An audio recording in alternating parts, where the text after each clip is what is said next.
followers. So really a lot of good content. If you need a dugout, take a call or leave. Totally cool. Thank you for being here. Trace, maybe just to start, I love a little bit of, so I've had the chance to watch some of your presentations and we've had conversations before, but maybe like when you think about where you were at 2007 to 2010, maybe before Bitcoin was a thing, before crypto and blockchain was like totally defined, what were you doing and why do you think you were prepared like to be ready to go all in when it happened? As a kind of a starting point, if that makes sense.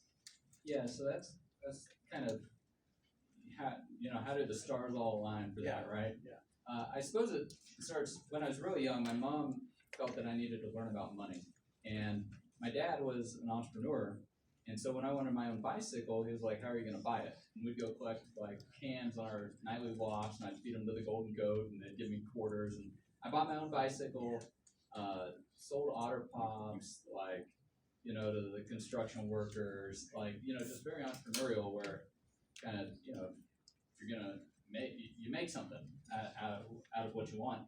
And as I kind of moved down that road, I started playing Magic the Gathering, like a lot of the other Bitcoiners, and that teaches a lot of financial lessons in it if you really understand the game.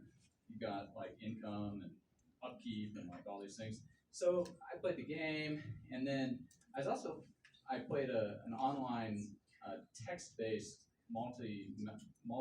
massive role-playing game online. And so, we had like silver coins in that game. And so if you think about it, that's like the first digital currency type stuff. And, this is during high school, and I'm dealing with things like PGP, email encryption, and there was something called eGold, where they supposedly put gold in the vault and created like digital gold and sent that around. And so, I'm kind of playing with all these things. And then, I go to school, graduate in accounting from BYU, and I'm talking with a good friend of mine. For those who are LDS, he is a patriarch, and we've been very good friends since I was about 14. He just seemed to take an interest in me for whatever reason. And he was like, "Well, what are you going to do now that you're graduating like this semester?" I was like, "Oh, I'm going to be an entrepreneur. Like, start my own business." And my mission president says, "You need to go to law school." And anyways, he was like, "Oh, you considered going to law school?" And I was like, "Yeah, I've thought about it, but I don't want to like go into debt. I don't have any intention of practicing law." And that's kind of the general advice we get is don't get into debt if you don't have to. So no, I'm not going to go to law school. And we had more of the conversation. We finished it up, and he came back and he said, brought law school up again, and I was like, "No, I haven't changed my mind in the last 30 minutes." And he was like, "Well, I think you need to go to law school." And it's interesting because in my patriarchal blessing it says, "Yet you must learn pertaining to history, government, and economics." And so, it kind of weighed on me, and I was like, "Well, I can at least apply, and I can at least take the LSAT." So I took the LSAT, did well, applied to a bunch of schools, got accepted to a bunch, got a bunch of scholarships, but none of them felt right. And then my mom was like, "What about San Diego?" And I was like, "No, those schools aren't any good." She's like, "Well, I always wanted to live there. Why don't you at least apply?" So I applied, got full rights to both schools there. But, they weren't good. You're supposed to go to the best law school you get into. Anyways, they offered to fly me out, and it was February with a bunch of overcast. And here in Provo. So I was like, "Yeah, free trip to San Diego for the weekend, I'll do that." So I flew down to San Diego, and I knew that I needed to go to law school. So I was like, "Well, this is odd." And I figured, well, before I commit to potentially being on the hook for hundreds of thousands of dollars of tuition if I don't pass the bar on the first time or like whatever the conditions are, I should at least see what I need to study. And there was a course in there, American Legal History, that I was reading through the course descriptions. It was offered every other year as an elective, and I just had a distinct impression, I have to take that class. I was like, "Oh, okay." So I accept, I go to school, the elective actually does get offered in a time where I could take it. So I took the class, and for our grade, we were supposed to write a scholarly paper. 60-page graduate level paper. We got to pick the topic. And I was like, well, what about money and history in American law? That sounds interesting. And so that's what I was going to write my paper on. And I started doing my research. And I couldn't find anything. It was very odd. Like, Fourth Amendment, you can find a bajillion articles on that. Like, I mean, you can find, like, you can kind of pick anything. You can, in our law, insurance, like, whatever. I mean, you can start finding cases. I couldn't find anything about money. Like, it was a very confusing thing. I even went to my professor, and I was like, look, I'm obviously, like, incompetent at my legal research. I can't find anything. He's like, okay, I'll look into it, too. And he's a PhD in history and an attorney. And the next week, he's like, I couldn't really find anything either for you. Like, this is odd. And I was like, he's like, if you can't find anything on this within the next week, you need to change your topic, or you're not going to have time to finish your paper. And so I went home and I was like, man, this is bad news. Like, I felt I needed to take this class. I felt I needed to study this particular topic, and yet I can't find anything on it. It's just very odd. And I was kind of thinking, like, man, I kind of need some help here. And I found I somehow ran across a book by Dr. Edwin Vieira, 4 degrees from Harvard, PhD in chemistry, law degree, practices before the U.S. Supreme Court. It's called Pieces of 8, 2 volumes, this thick, 5,500 legal citations, a magnum opus treatise on American monetary jurisprudence. And I went to the law library. I was like, hey, I need this book.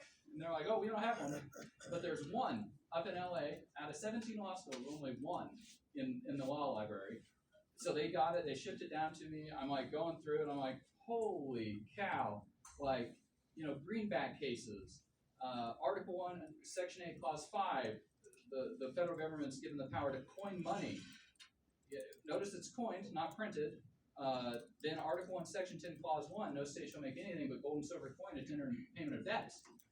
But why are there no law review articles on this type of stuff? Why we had the gold clause cases in the 30s? Like, why is there such a dearth of information and legal analysis and thought about all these things? And anyway, so I wrote my paper, finished it all, but that laid a foundation for understanding what money is and the role that money plays in society. Because it's not just a barbarous relic, it's an essential check and balance in the political machinery. And even our Supreme Court justices don't really understand this. For example, Justice Roberts, his first state of the Supreme Court, he talks about the state of the judiciary and how it's been degraded because everybody's going out into private practice. Well, the Constitution says that their wages shall not be diminished. But when we have inflation, it diminishes their wages. And so what is a dollar? And a dollar is defined twice in the U.S. Constitution. Well, it's used twice, but it's not defined. It's defined in the 1792 Coinage Act. But it's a certain amount of silver of a certain purity. There's a given definition to it. Yeah. So I know you can go deep here. Well, and I know you can spend a lot of time on this. Well, but so I want to make sure we spend our time getting to the stuff that is super critical, like in your story. And I think the takeaway for me here is what you're really saying is like there were steps in your life that got you to the point where you were really curious around what money actually means. Oh yeah. And I mean, money is half of all of our transactions. Yeah. And it represents our property interest, which is how we used our agency in the past. And so if the government can confiscate through inflation, which is a form of taxation without representation, or due process of law, they're able to erode all of our other rights. Yeah. And so when we are using an unconstitutional monetary system, when we're supposed to be using a monetary system based on gold, and gold is the hardest asset, the scarcest asset, meaning you take the above ground stockpile of it, and what's the new emission rate relative to that? It takes 55 years to double the stockpile.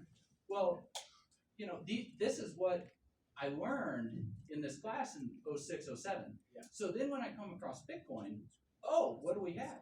We now have a difficulty adjustment algorithm that ties to the real world through thermodynamics and electricity that will create the scarcest asset, that the world has ever seen. Scarcer than gold. And gold is what, when Isaac Newton fixed the collapse of the banking system with the gold standard, he laid the foundation for a new renaissance through the sound money. Yeah. And the founding fathers then laid the foundation for Pax Americana. Yeah. And so what are we doing with Bitcoin?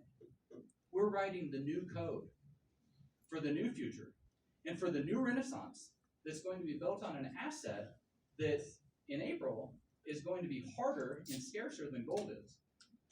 Does that help understand? Yeah, for sure. I mean, I and these are dots that all got connected before I ran into Bitcoin. Yeah. So so let's talk a little bit about then you hear of Bitcoin, 2010. Is that about right? Yeah, somewhere around there. Somewhere around there. So you do not want me to talk about like, I mean, in other presentations we talked about kind of when you get in. Do you want to talk about the process of going in? Yeah. So I mean, we had the original white paper got published like 2008 of August. Okay. And then Bitcoin got launched in January 3rd of 2009. Yeah. And I published a book that same week called The Great Credit Contraction. And basically the thesis in the book is that we've now entered the Great Credit Contraction. For 500 years, we went from having an asset-backed monetary instrument and basically 100% reserves to now having a fiat instrument, fiat currencies that are IOUs of nothing, really, and fractional reserve banking. And that has led to this liquidity pyramid that's massive. And effectively, as capital burrows down that liquidity pyramid into safer, more liquid assets, the liquidity pyramid will evaporate. It doesn't so much collapse, it just evaporates because of the destruction of all those credit instruments. They just go to money heaven because it never existed in the first place. And the issue is then, well, if assets are burrowing into something safer, more liquid, what's the safest and what's the most liquid asset? Because that's where the capital will burrow into. Yeah. And so is it treasuries? No, they can become worthless through hyperinflation because they're nothing. So that leaves us with something tangible. And by tangible, we need something based in reality, not necessarily something corporeal. And I wrote an article on this, why Bitcoin is tangible. And that's because it's based in reality of mathematics and thermodynamics. And so we've got gold, and then we've got, well, maybe this Bitcoin could become a thing. And if it becomes more liquid and safer, the more liquid it becomes, the more safer it becomes. And it's like a self-reinforcing thing. And so I started publicly talking about that about 25 cents. Yeah. Less than $1 million market cap on Bitcoin. So it was a nothing at the time, really. But now it's like $800 billion market cap. We have swap dealers, crypto native swap dealers for prime brokers. You know, I mean, it's a massive industry now. Like, it's not leaving the planet. Yeah. And so, like, it seems that the market has already chosen where it's going to burrow for that safety and liquidity.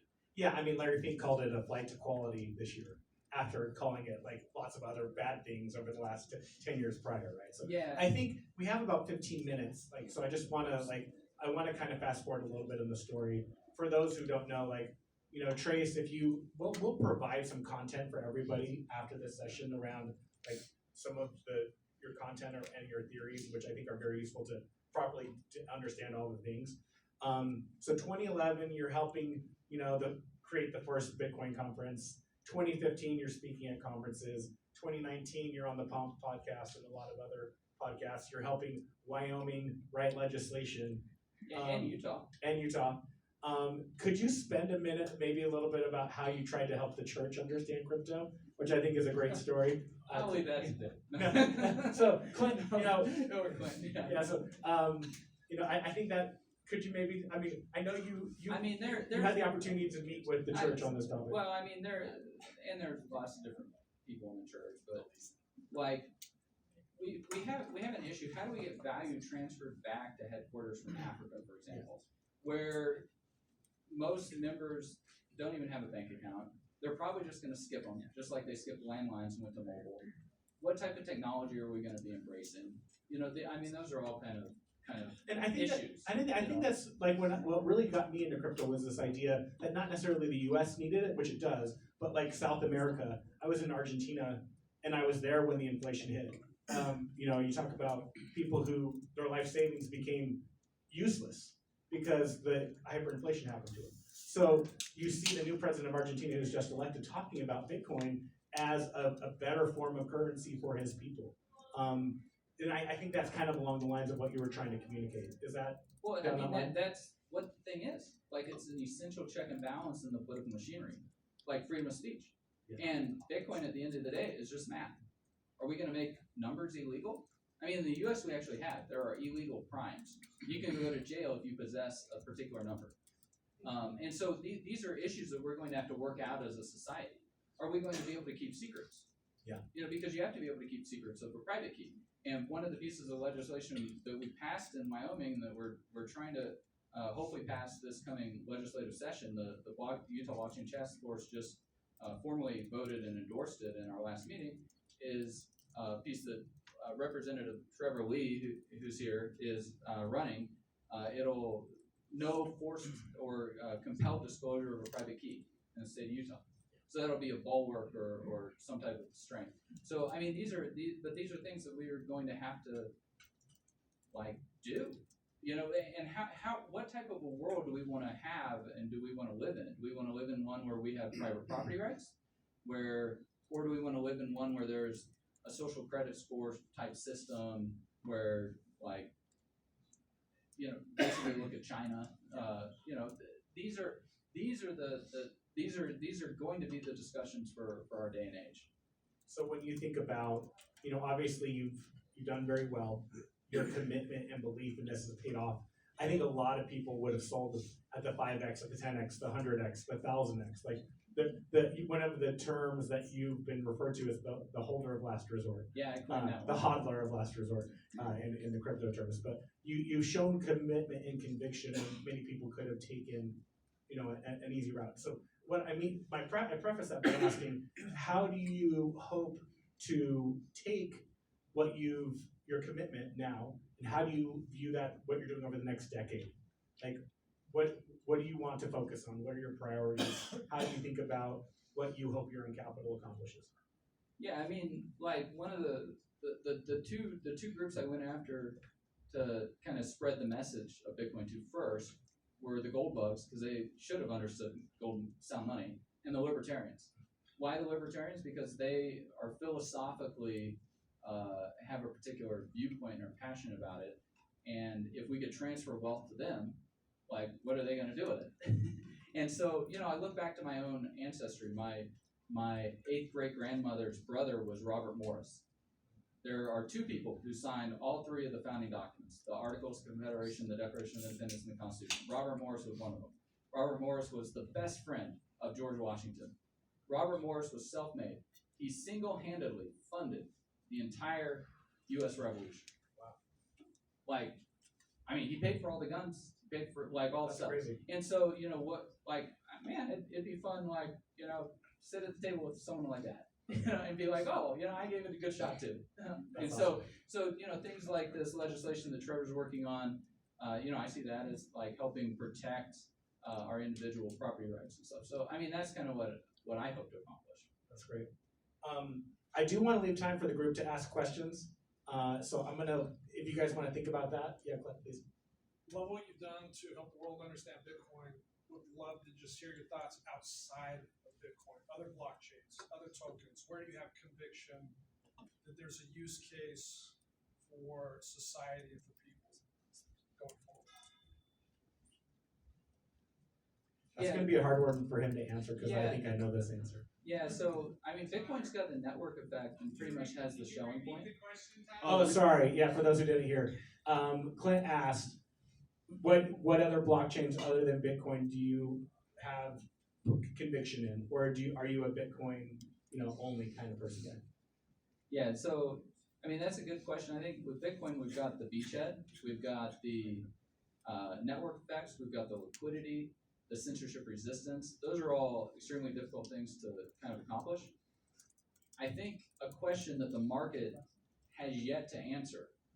The market has answered a question, is there a demand for something limited and scarce in amount with a high stock to flow ratio? And Bitcoin has answered that question with a big yes. The next question is, and this is because we didn't have the technology when Bitcoin existed, but we do have the technology now. The next question is an essential aspect of sound money privacy, fungibility, anonymity. Because you can track everything with Bitcoin. Everybody can, but if we could create a digital asset like Bitcoin that was true ghost money, I think that would be, I think that there might be a market demand for that. And the market hasn't really coalesced around answering that question yet. So I think that could very well be a question to answer. Who wouldn't want $100 million that can't be tracked, can't be traced, can't be seized, can't be frozen? Like, would anybody want a product like that? Would they want to hire it? I think some people might. Anybody ready to get yours? So this question may sound ignorant in a room of crypto enthusiasts, as I am not. I've been an investor and I just hold it just to see what happens. But it seems perplexing to me that the biggest holders of Bitcoin receive their wealth from essentially a transfer of wealth rather than an exchange from one asset to the next, which I can appreciate Bitcoin if today the United States said we're all swapping our net worths for this thing and we all start on a level playing field.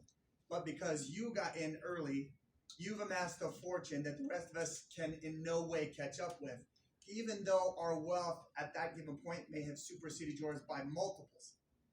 So how does one in my position feel comfortable adopting this new monetary system when the wealthiest in it didn't actually work for it? They just received it by virtue of us transferring our wealth into it. And your purchase at $5 went up by measures of how many of us came and put our money into it at some given time. That was a long-winded question. I don't know how to phrase that any easier. Does that make sense? You're feeling, so for those who didn't hear, Jared is feeling like, man, that sucks, I'm late. And you got in early. It's a little FOMO. He's calling it a Ponzi scheme. He's calling it a Ponzi scheme. But in some sense, it's shaped like a Ponzi scheme. Sure. Yeah, I mean, Ludwig von Mises in Human Thank you. Action That writes was much about. simpler. Yeah, I mean, Ludwig von Mises in Human Action writes about the role of the entrepreneur. And the role of the entrepreneur is to correctly assess what future demand is going to be, and then create a product that meets that future demand and finds a way to sell it to them. So, I mean, I've given you the roadmap, like where there's opportunity, like because Satoshi effectively created a new monetary good or a new good that could be used in a monetary application. And then other people are like, oh, I'll buy that, right? So it was an entrepreneurial endeavor, and it climbed out of the primordial ooze doing that. Just like if you were to create Just like a VC, just like a startup. Well, just like Coca-Cola, or just like raising corn or whatever. Like, how do you forecast future demand? And where's the next option? Like, how about ghost money? How about you do what Bitcoin did, but better? And how can you do it better? You can do it anonymous, fungible, private, like censorship resistant. Like, I think there might be demand for that. And so, but that's the job of any entrepreneur. Anybody who's going to be doing work has to forecast what the consumer wants in the future, and then provide that for them. Whether it's movie tickets, whether it's porn, whether it's Tesla cars, like whatever it is. So, and that's the work that the entrepreneur does. And just because an entrepreneur might do it more efficiently, or might be able to connect the dots like a little bit better or a little bit quicker than another one, well, that's how the profits and loss get allocated in a market system. Otherwise, what type of system are we going to do, and how are we going to allocate capital, and how are we going to pull knowledge out of all these disparate areas in order to make it useful?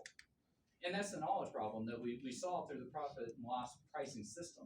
So, like, if we're not going to do it that way, how else are we going to do it? We're going to do it through political favoritism, Yeah. which is basically your assertion. Your assertion is we need to create a new monetary good, but the way we need to distribute that is through political favoritism by taking people who currently have their stuff and allocating it that way, instead of letting people freely Let choose free in the market choose, yeah. what instrument they're going to use. I mean, because nothing stops any of us from going and creating our Jared coin or Tyler coin or Bubba coin. We can all create a coin, but what has to be true is there's enough people who can consider it to have value.